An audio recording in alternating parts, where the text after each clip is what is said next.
வயல்களில் முளைவிடும் பயிர்களுக்கு வான் தரும் மழைத்துளி விருதாகும். வியர்வை விதைக்கும் உழவருக்கு விளைச்சல் முழுவதும் விருதாகும். முயற்சியை நம்பி உழைப்பவர்க்கு முன்னேற்றங்கள் விருதாகும். துயரங்கள் துடைத்து எழுபவர்க்கு தொடரும் இன்பங்கள் விருதாகும். அழுத்திடும் சோம்பல் அகற்றிவிடு, அடுத்தவர் சோகம் துடைத்துவிடு.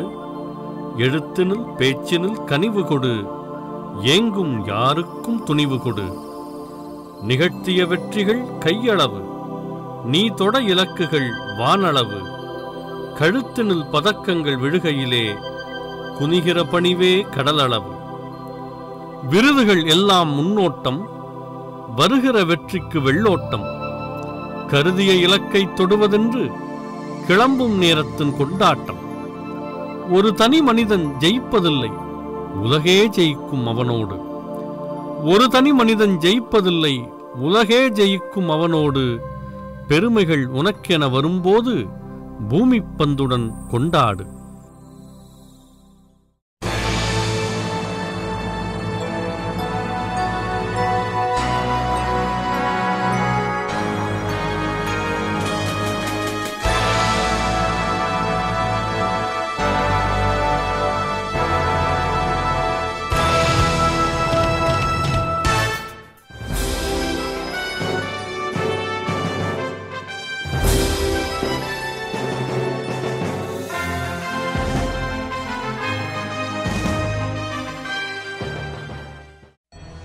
பெறுகிற வெற்றிகள் பெரிதோ சிறிதோ அவை பூமி பந்தோடு பகிர்ந்து கொள்ளத்தான் என்பது கலைமாமணி மரபின் மைந்தன் முத்தையா அவர்களின் வாழ்க்கை சித்தாந்தம்.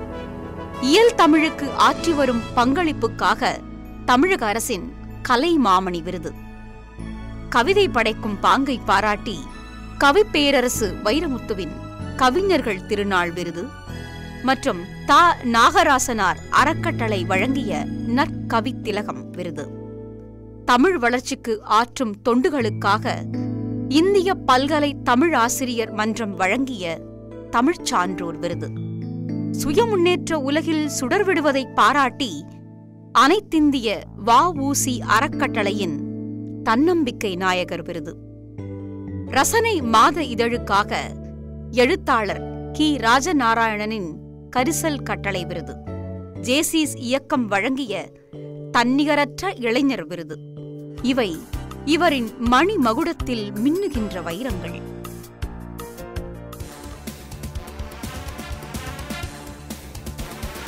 நாற்பது வயதுக்குள் 44 நூல்கள் படைத்துள்ள மேதமை, தமிழ் ஆங்கிலம் ஆகிய இரு மொழிகளிலும் ஆளுமை, எல்லோரோடும் நெருங்கிப் பழகும் தோழமை, இவை இவரின் பெருமைகளுக்கு கலசமாய் ஒளி வீசும் அம்சங்கள். வாழ்வில் வெல்லத் துடிக்கும் பல்லாயிரக்கணக்கான வாசகர்கள் வாசித்தும் நேசித்தும் வருகிற நமது நம்பிக்கை மாத இதழின் ஆசிரியராகவும் முதன்மை பங்குதாரராகவும் விளங்கும் கலைமாமணி மரபின் மைந்தன் முத்தையா உலக நாடுகளை வலம் வரும் உற்சாகப் பேச்சாளர். சங்க இலக்கியம், சமய இலக்கியம், சமகால இலக்கியம் என்று தமிழின் அத்தனை தளங்களிலும் இவருக்கு இருக்கும் ஆழமான பார்வை ஆச்சரியமானது. இவரின் தமிழாற்றல் போலவே இவருடைய நினைவாற்றல் நிகரில்லாதது. வள்ளுவரிலிருந்து வைரமுத்து வரை, ஜெயம் கொண்டாரிலிருந்து ஜெயமோகன் வரை அத்தனை பேர் படைப்புகளையும் தனக்குள் பதிவிறக்கம் செய்திருப்பதால் இவரை இலக்கிய இணையதளம் என்று கொண்டாடுபவர்கள் உண்டு. நுட்பமான நகைச்சுவையும் மென்மையான இயல்புகளும் விமர்சன வெயிலிலும் வாடாத புன்னகை முகமும் இவருக்கு ஆயிரம் நண்பர்களை பெற்றுத் தந்துள்ளன. இவரது வலிமை மிக்க தலைமையிலும் வழிகாட்டுதலிலும் நமது நம்பிக்கை வாசகர்களின் கூட்டமைப்பு சிகரம் உங்கள் உயரம் என்ற பெயரில் மனித வள மேம்பாட்டு இயக்கமாக உருப்பெற்று தமிழகமெங்கும் கிளைகள் பரப்பி வளர்ந்து வருகிறது.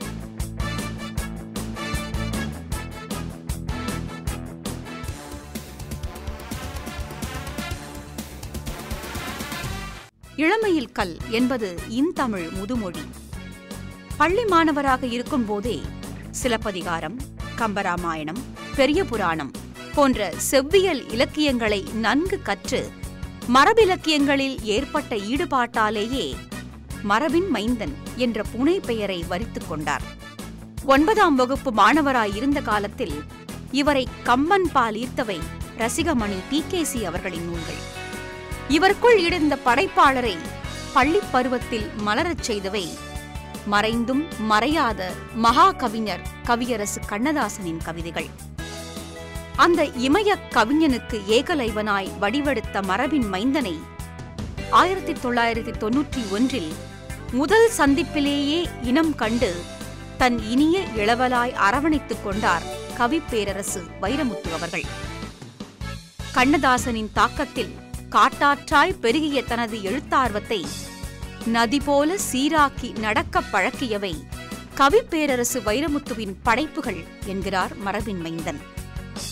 கவிப்பேரரசு வைரமுத்து அவர்களை நிறுவனர் தலைவராக கொண்ட வெற்றி தமிழர் பேரவையின் பொதுச் செயலாளராகவும் இவர் விளங்குகிறார்.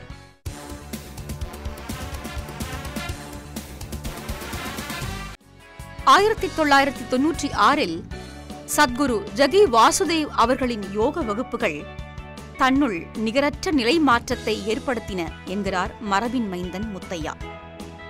ஈஷா யோக மையத்தின் தன்னார்வ தொண்டராய், ஈஷா கிராம புத்துணர்வு இயக்கத்தின் திட்டக்குழு உறுப்பினராய் செயல்பட்டு வரும் இவர் ஈஷா வெளியீடுகளின் எழுத்துப் பணியிலும் சத்குரு நூல்களின் மொழிபெயர்ப்பு பணிகளிலும் ஈடுபட்டு வருகிறார்.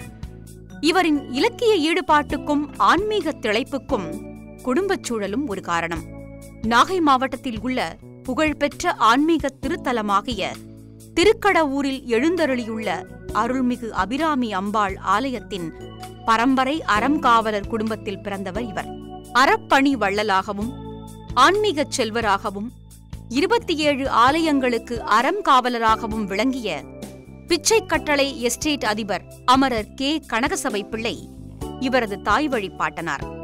அவர் நடத்தி வந்த தேவார பாடசாலையும் அவரிடம் இருந்த ஆஸ்தான புலவர்களும் ஏற்படுத்திய ஆன்மீக இலக்கிய சூழல் குழந்தை பருவத்திலேயே இவரின் உள்ளத்தை கொள்ளை கொண்டது. பள்ளிப் பருவத்தில் படிப்பில் சராசரி மாணவராக விளங்கினாலும் தன்னை ஒரு படைப்பாளராகவும் பேச்சாளராகவும் அப்போதே உணர்ந்து அதே துறையில் நம்பிக்கையுடன் நுழைந்து வெற்றி கொடி நாட்டியிருக்கிறார் மரபின் மைந்தன்.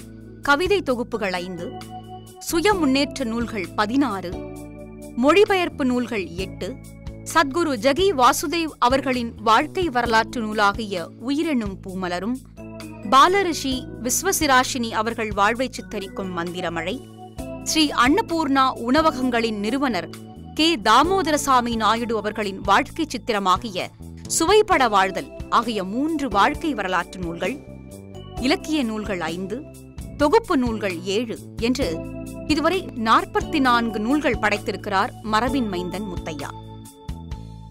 கல்லூரி பருவத்தில் ஆங்கில பேராசிரியை திருமதி ஜெயந்த ஸ்ரீ பாலகிருஷ்ணன் அவர்களின் வழிகாட்டுதலில் நவீன இலக்கியங்களின் படைப்பு உலகோடு பரிச்சயம் ஏற்பட்டது. காலப்போக்கில் நவீன படைப்புகளோடும் படைப்பாளிகளோடும் நெருக்கமான தொடர்பு ஏற்பட்டது. பழமைக்கும் புதுமைக்கும் பாலமாய் இவர் தொடங்கிய ரசனை மாத இதழ். ரசனை வெளிவந்த ஆண்டு தொடங்கி எழுத்தாளர் சுஜாதா அவர்கள் தன்னுடைய மறைவு வரை ஒவ்வொரு ஆண்டும் சிறந்த இலக்கிய இதழுக்கான சுஜாதா விருதினை ஆனந்த விகடன் இதழில் அறிவித்துக் கொண்டிருந்தார். தகவல் தொடர்பியலில் முதுகலை பயின்ற மரபின் மைந்தன் விளம்பர உலகின் படைப்பாக்க பிரிவில் பல்லாண்டுகள் பணிபுரிந்துள்ளார். Sasi advertising, 5th estate communications, மாபோசேல், ப்ரோஃப் ஆட்ஸ், கவுண்டர் பாயிண்ட் உள்ளிட்ட பல விளம்பர நிறுவனங்களுக்கு இவரின் கருத்துருவாக்கத்தில் பத்திரிகை, வானொலி, தொலைக்காட்சி விளம்பரங்கள் உருவாகியுள்ளன. மாபோசேல் விளம்பர நிறுவனத்திற்கு இவர் எழுதிய தொலைக்காட்சி விளம்பரம் தேசிய அளவில் 2வது இடத்தை பிடித்து வெள்ளிப் பதக்கம் பெற்றது. America, Paris, Switzerland, Malaysia, Kuwait உள்ளிட்ட நாடுகளுக்கு இலக்கிய பயணங்கள் மேற்கொண்டு வரும் இவரது படைப்புகள் கல்லூரிகளில் பாடமாக வைக்கப்பட்டுள்ளன. இவர் பாரதியார் பல்கலைக்கழகத்தின் செனட் உறுப்பினராகவும் நியமிக்கப்பட்டுள்ளார். இது மட்டுமா, மலையாள இயக்குனர் லோகிதாஸ் இயக்கிய கஸ்தூரிமான் படத்தின் மூலம் ஒரு நடிகராகவும், கரிசல் மண் படத்தின் மூலம் பாடலாசிரியராகவும் தன் கலை பதிவுகளுக்கு கால்கோள் செய்திருக்கிறார் இவர். இவரது மனைவி பூமா தனியார் பள்ளி ஒன்றில் ஆசிரியை, மகள் செல்வி வித்யார்த்தி. இசைத்தமிழிலும் இவரது பங்களிப்பு குறிப்பிடத்தக்கது. இவரது பாடல்களை பல இசை பேழைகளுக்காக முன்னணி இசைக்கலைஞர்கள் கே.ஜே. ஜேசுதாஸ், எஸ்.பி. பாலசுப்ரமணியம், ஹரிஹரன், உன்னிகிருஷ்ணன், மனோ, வாணி ஜெயராம், சுதா ரகுநாதன், சுஜாதா, ஸ்வர்ணலதா, அனுராதா ஸ்ரீராம், ஹரிணி போன்ற பலரும் பாடியிருக்கிறார்கள். ஒவ்வொரு தனி மனிதனும் தனக்குள் இருக்கும் ஆற்றலையும் ஆளுமையையும் உணர எழுத்தால், பேச்சால், இயக்கத்தால் துணை செய்வதே தன் உடனடி நோக்கமும் நீண்டகால லட்சியமும் என்கிறார் மரபின் மைந்தன் முத்தையா. இவர் தனது வாழ்க்கை வாசகம் என்று வரித்துக் கொண்டிருக்கும் கவியரசு கண்ணதாசனின் கவிதை வரிகள்: காதலில், உறவினில், கலைகளில், உணவினில், ஈதலில், புறத்தலில், இயற்கையை ரசித்தலில், வாழ்தலில் பற்றுவை, வாழ்க்கையை கற்றுவை.